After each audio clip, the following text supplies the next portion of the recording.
Ruling in a case against TikTok. Plus, a check on your forecast. 7 News at noon is next. By the time this Patriots fan is finished drinking his Pepsi, you'll be 15 seconds closer to game time.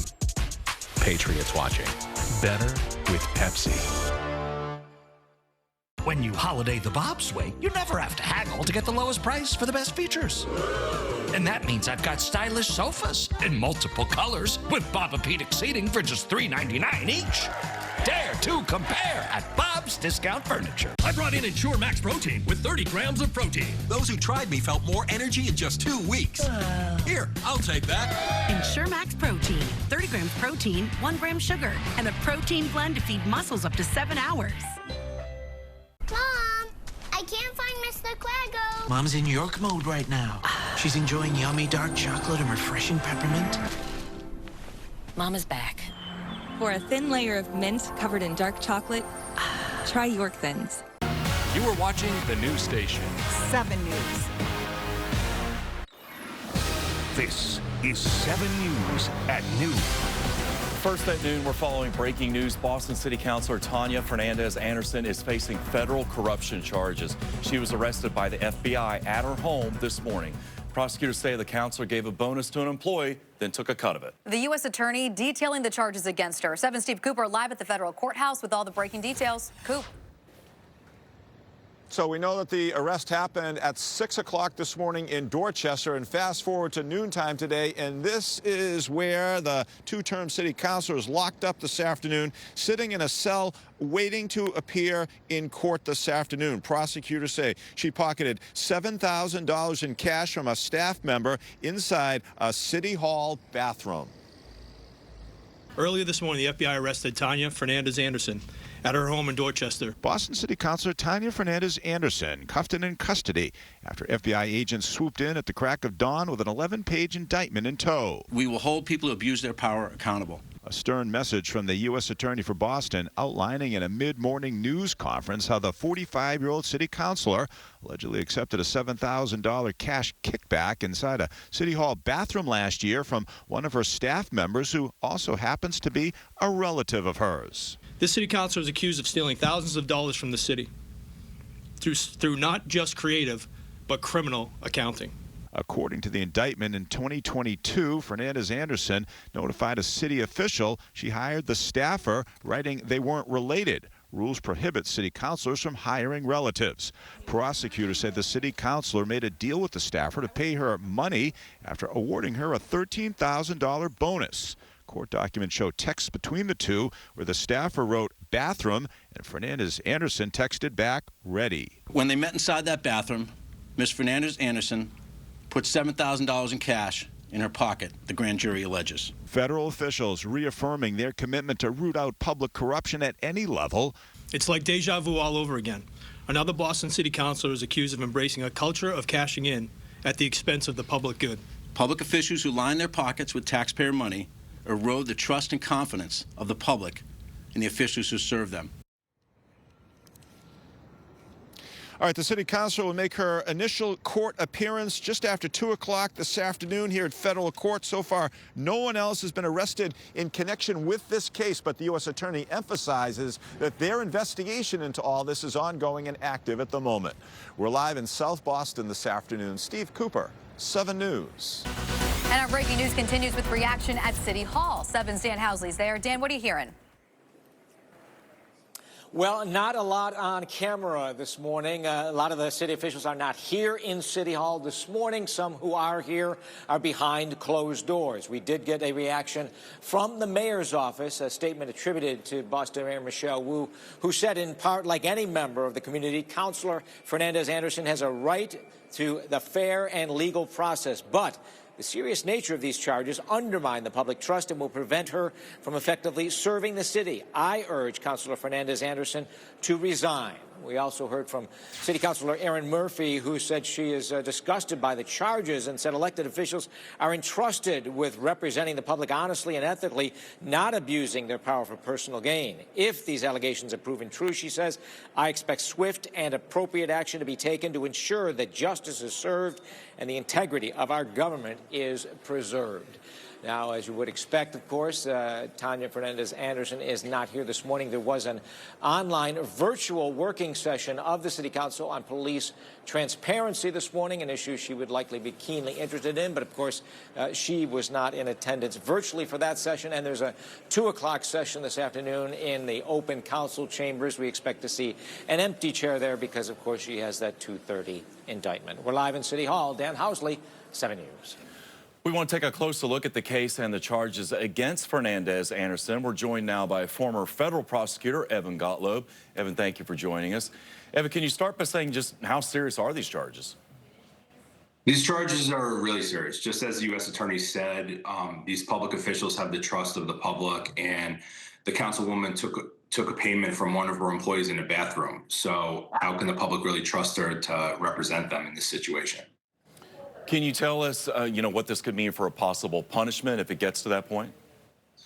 The punishment on these type of charges usually deal with the value that was taken. So she's probably looking at 1 to 2 years in prison for a guideline sentence. But a lot of cases like this, the defendants don't end up serving jail time. But the guidelines will probably be on the lower end, between 1 and 2 years. Gotcha. Now, I know this is just her first court appearance in federal court later today, just the indictment. Can you tell us what the next steps are after today's appearance? If the government doesn't move for detention during today's hearing, which I don't expect them to do on a case like this, the next step is a status conference in 4 weeks. Both parties start to exchange discovery, mostly the government providing discovery to the councilwoman's attorney, and then plea negotiations would begin if the councilwoman is not disputing the charges. If she is, then we would get in the trial phase, which is at least 6 months down the road. Gotcha. Evan, thank you so much. That's our Evan Gottlob joining us this afternoon. Now, we do want to stress that these are just charges, so stick with the news station as we continue to follow this breaking news. We'll bring you all the updates on the case against the counselor on air, online, and in the 7 News app. We're also following breaking news out of Chelsea. A woman's dead after a shooting this morning. The district attorney just releasing new details on the investigation. 7's Eliza Krasinski live in Chelsea with an update for us. Eliza. Juliana, good morning. Well, the district attorney tells us that a woman in her early 30s was shot and killed this morning.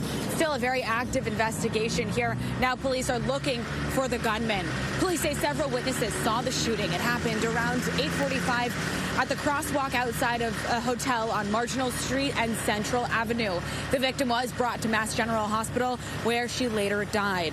Police say the suspected shooter, a male in his 30s, ran away and then took off in his car, or in a car. And they say there's a lot of surveillance video evidence and information around this area to comb through. Shootings and homicides tear at the very fabric of our community, so we're always keenly focused on doing everything we can to bring perpetrators to justice. And all we can ask at this point, really, other than us doing our jobs, is that our entire community remain to pray for the family and for the woman who's passed. It's even harder when it happens during the holiday season. So this is the early stages of the investigation, but the DA tells us they have no reason to believe anyone in the public is in danger at this time. In Chelsea, Eliza Krasinski, 7 News. We're following more breaking news at noon. The jury in Daniel Penny's New York City subway chokehold case says that they are deadlocked on the manslaughter charge. The 12-person jury spent more than 16 hours deliberating. Penny, a former Marine, is facing 1 count of manslaughter, among other charges stemming from the May 2023 incident. The man Penny killed was acting erratically when Penny restrained him on the train floor in New York. By the time officers arrived, that man was unresponsive. If convicted, Penny faces up to 15 years in prison. And more breaking news, a federal appeals court ruling that TikTok can be banned in the U.S. if it doesn't break ties with its Chinese parent company. That could happen by mid-January even. The U.S. government has expressed security concerns about the app's links to China. TikTok has argued the law unfairly targets the platform and violates the First Amendment. We're following more breaking news at noon. Hall of Fame wide receiver Randy Moss stepping away from his role as an NFL analyst because of health concerns. Moss first addressed his health issues this past Sunday on ESPN's Sunday NFL Countdown. He says he's been dealing with an internal issue, but didn't provide specifics. But it did cause Moss to have problems with his eyes, forcing him to wear sunglasses on set this past weekend. ESPN released a statement announcing his departure, writing in part heart. He has ESPN's full support, and we look forward to welcoming him back when he's ready. Moss played 4 seasons in New England, including a record-breaking year in 2007. That year, he caught 23 touchdown passes, the most in a single season in NFL history. He was inducted into the Pro Football Hall of Fame in 2018. 7 News now to Austin, where police say a tow truck driver was hurt in a stabbing. They say the attack stemmed from a road rage incident that happened earlier this week. 2-4, we got a stabbing, yes. Send EMS. Police swarmed Cambridge Street Thursday night after a tow truck driver was stabbed outside of a restaurant. Police say it stemmed from a road rage incident earlier this week. The person accused of the attack arrested and expected in court today.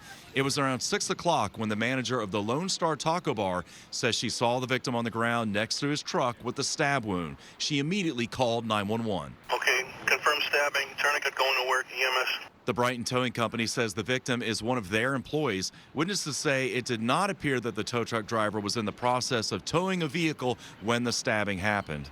They also say the driver was alert and was talking as he was loaded into an ambulance and taken to the hospital. The suspect, who police say is an adult male, took off.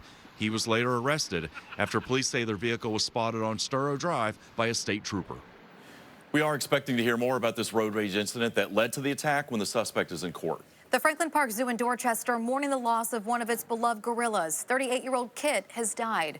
Zoo officials say his health had been declining. They placed him under anesthesia for an exam yesterday, and vets made the decision to euthanize him.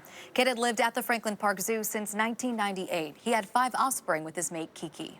Happening today, the dining dispute between North End restaurant owners and Boston Mayor Michelle Wu is heading to federal court. Restaurant owners say the mayor has targeted them unfairly over the years. In 2022, officials forced restaurants to pay a $7,500 fee for outdoor dining operations.